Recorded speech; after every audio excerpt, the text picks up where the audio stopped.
बांग्लादेश में हिंदुओं की हत्याओं को लेकर केंद्रीय मंत्री जीतन राम मांझी ने कहा, बांग्लादेश और अन्य पड़ोसी देशों में हिंदू को बढ़ती संख्या में निशाना बनाया जा रहा है।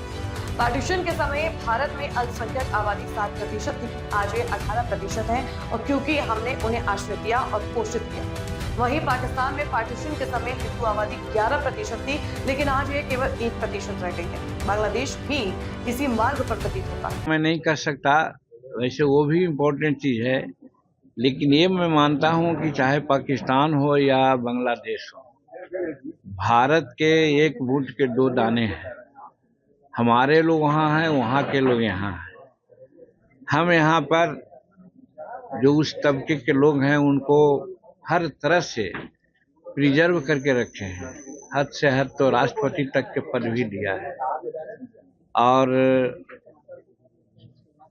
जितनी भी सहूलियत हो सकती है। अब यही कारण है कि यहाँ जब बंटवारा हुई थी तो बंटवारा के समय में भारत में सिर्फ 7% दूसरे धर्म के लोग थे, और आज उनकी संख्या 18% हो गई है। इसका मतलब हम संवर्धन कर रहे हैं, हम सबको सुरक्षित रख रहे हैं। लेकिन पाकिस्तान में जहाँ 11% जनसंख्या थी हम लोग का, वो जनसंख्या 1% तक रह गई। इससे साबित होता है कि जो हमारे तबके के लोग हैं उनको हम लोग परेशान किया जा रहा है, या धर्म के आधार पर उनको तंग तबाह किया जा रहा है और जबरदस्ती धर्म परिवर्तन कराया जा रहा है। बांग्लादेश कमोबेश इसी लाइन पर अब चल रहा है। वहाँ के लोग, बताइए, बंग बंधु जो देश को आजाद कराए इंदिरा जी, उन्हीं के कहने पर बांग्लादेश को अलग कर दिया, और नहीं तो गलती हुई इंदिरा गांधी से। देश अलग करने का कोई सवाल ही नहीं था। हम 96,000 फौज को सरेंडर करवाए थे।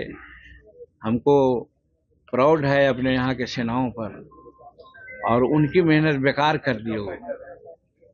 हम लोग उस समय समझते थे एक न एक दिन ये लोग हम लोग का आंख के कांटा बनेंगे, आज बन रहे हैं। वहाँ जितना हक अन्य लोगों का है उतना ही हक जो हिंदू धर्म को मानते हैं उनका भी है, लेकिन उनको चुन चुन करके मारा जा रहा है, मॉब लिंचिंग किया जा रहा है। ये तो अनर्थ है।